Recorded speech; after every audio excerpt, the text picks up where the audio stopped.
Gordon, welcome back to the Apex. Just give us your thoughts on tonight and sitting there and watching the action close up.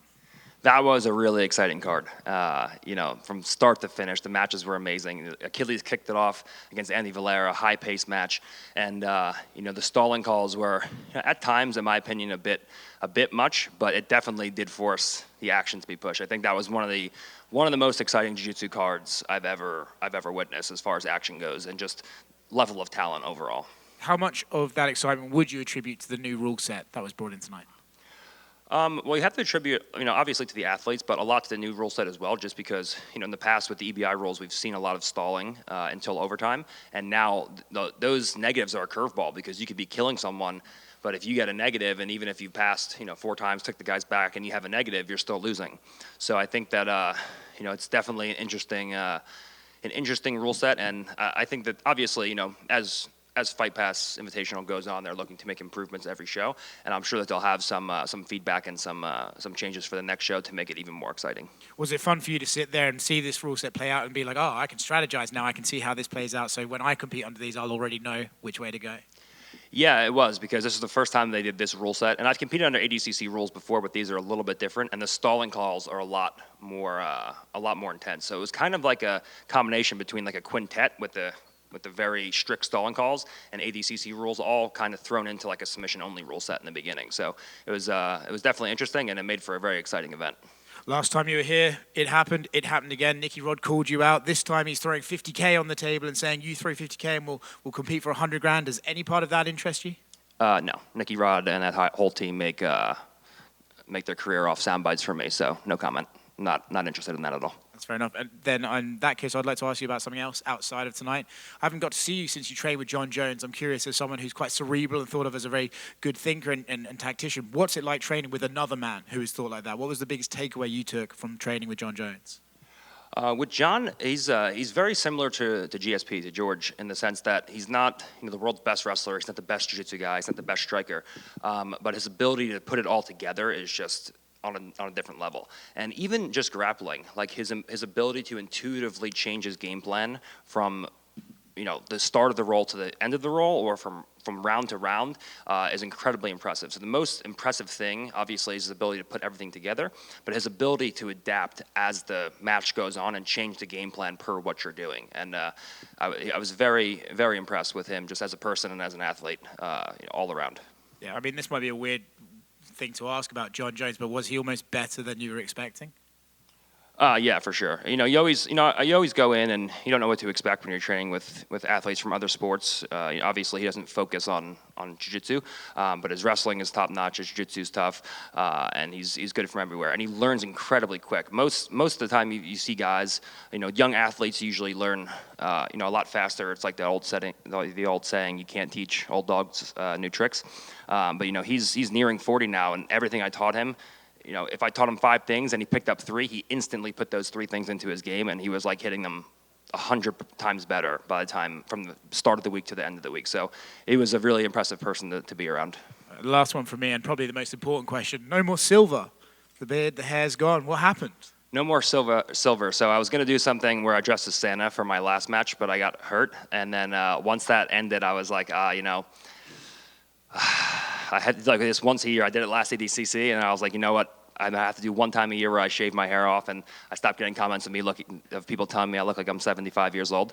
And then, so we haven't had any more of those comments yet so far, but it was overdue. And my hair was getting super long. It was getting pulled in training. My beard's like getting pulled out during strangle attempts. So I was like, you know what? It's time to go. And now I'm rocking this atrocious mustache now. Well, you said it, not me, but we hear about guys with beards when they finally make that shave. Did you look in the mirror and go, oh, fuck, I should have done that? Well, it's funny, for the first like 3 days, every time I walk by a mirror, I like have to double take. And I'm like, oh, yeah, that's what I look like now. Or when I go to scratch my face and I get ready for the beard, to feel my beard and it's not there, and then I just hit skin and I'm like, oh yeah, I don't have a beard anymore. So, but now I'm used to it. It's been like a week, 10 days or so, and I'm getting acclimated now. And we're keeping the mustache? For a little while. I had this thing. I know there's a picture somewhere of my dad with a Corvette posing with a mustache. So I want to find a picture of that and recreate it with the same clothes. So until I do that, I think I'm going to keep the mustache, at least. That's the plan right now. Gordon. Um, I just saw your Instagram post. Would you mind to give me your thoughts about Felipe Pena's performance and the main event as a total? Yeah, so I just went on a little tirade about Penna. So basically, Penna's excuse for, him quitting in our last match was the fact that his best friend died. And that excuse was not legitimate, number one, because if he was too emotionally distraught to compete, he would have just not competed. And I offered to reschedule the match, which he didn't want to do. But today, he literally got broken inside 15 minutes. You can always tell when Penna breaks, he has the same exact sequence of events. His body language falls apart, then he starts bullying you, then he complains to the referee and rests, and then he just totally quits. And so he totally quit after he was complaining for 5 minutes to the referee, getting negatives. And then the second Marigali took his back, he just instantly gave up. The strangle wasn't even on, it was like he just got the fingers underneath his neck and he immediately tapped. And so the excuse that, oh, my best friend died and that's why I quit, it's like, no, you're just a quitter. If you can't bully the guy, you just give up. And that's been proven fact tonight. He is the only guy who has ever tapped you as a black belt, and you guys fought 3 times. He won twice, and you were, I guess, at the beginning of the year, you guys were supposed to fight again. Do you still want to fight him to prove, since he's the only guy who tapped you, do you still want to beat him maybe 4 or 5 times? Yeah, for me, I'm not really going to be comfortable until we have 5 matches, because then it will be 3-2 me. I don't want to have a tie score. I definitely don't want to have a losing score like I have right now.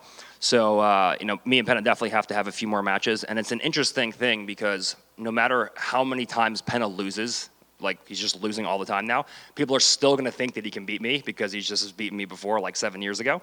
So it's always a match that people are going to watch regardless of how bad Penna is and how much he's losing now. So that match is a match that can just be made forever, even though Penna just can't beat anybody anymore. Just 2 more questions. Would you mind to tell me what's the biggest difference from the last fight you guys had from now? Since how did you evolve and how did he evolve from there? Well, I don't really see anything in his game that's been different or evolved in the last 3 or 4 years. He's just physically bigger every time, and he just gets tired a little bit faster, and he's stronger, for the first few minutes.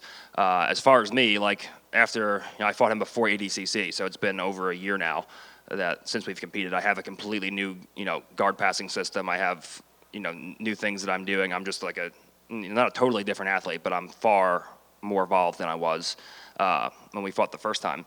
And, we saw today that the second you turn up the passing pressure on him, Marigali has good passing pressure, and everyone's like, oh, he couldn't pass his guard in 45 minutes. Well, no, it was a no time limit match, so I was just cooking him underneath me. But Marigali just completely broke him, passing him in under 15 minutes today. So the longer he waits to compete against me, the longer that match takes to happen, the worse it's going to be for him.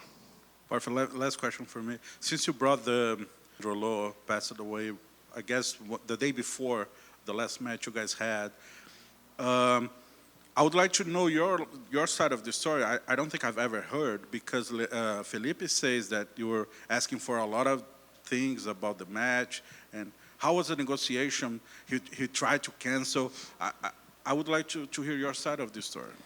Yeah, so I like to sleep late the day of my tournament because I like to do a big 18 to 24 hour fast before I compete, because my stomach is messed up, so I'm always nauseous.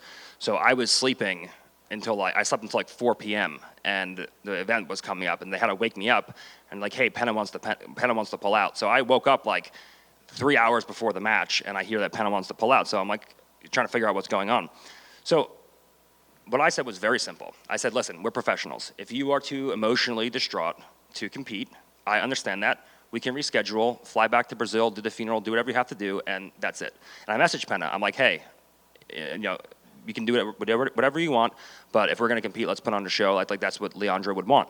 But I told Flo, I'm like, listen, if he wants to reschedule, we can reschedule, no problem. I'm like, but if he wants to compete, then be a professional and compete on the agreed upon terms, because Penna always tries to change the rule set. So we had a contract, which I had to pay lawyers to make a contract, and we agreed upon a contract, and it was my $100,000 versus his $10,000. The only way I could actually get him to compete was to put up $100,000 of my own dollars against $10,000 of his dollars in a 10-to-1 bet odds match on a no time limit match, which was specifically stated in the contract. So Penna wanted to change the match to 30 minutes. And I'm like, we change the rules every time we compete, and we have a contract for a no time limit match. I'm like, we're not doing this like 2 hours before the match. I'm like, if you want to compete, it doesn't matter if you compete for 10 minutes or for an hour. If you're okay enough to compete, you should be able to compete on the agreed upon terms. So my thing was simple. I was like, listen, either reschedule the match, no problem. You know, I've had to reschedule matches, obviously. I'm always falling apart. I was sick for the match that we were supposed to have. I just got hurt this match, so I understand it happens. But if you're going to compete, compete according to what we agreed upon, and that was my thing. And Penna went into this and that. He's a bad person. He's lying and this. It's like, no, dude, you said you weren't going to compete. You were too sad to compete, and then Flo offered you more money, and then you're like, oh, okay, I can compete. So basically, you just leveraged your friend's death to extort money out of Flo by saying you were too sad to compete until they offered you more money. Like, it's just a joke. I've got one just in front. Mason called you out as well. You were originally supposed to fight with him tonight. Is that something that still interests you? And what did you think of his performance? Well, I mean, yeah, everybody wants a piece of daddy. Yeah, Mason I like. Mason's like an American legend. He's doing great things for the sport. And, he's always been nice to me. So I have no problem with Mason. And, unlike the B team guys who just need to have my name in their mouth because they don't win, and they need to build a career off of my sound bites. I haven't mentioned them in 6 months. Every single podcast that they do, every post that they make is trying to get a reaction out of me. So that's just, I don't care about that anymore. But Mason has never said anything bad about me. He's always just wanted to compete against the best guys. And he went out and he dominated, his opponent from B team tonight. And he was very impressive. He hit a takedown, passed the guard, pretty easily, solidified pins, moved through pins, and then eventually finished with the Kimura. So that was about as perfect of a performance as you can have for Mason. And that's a match that I've been trying to make. We've been trying to make for a long time, and logistically, it just hasn't really added up. So I'm really excited to get out there in 2024 and make that match happen. Thank you.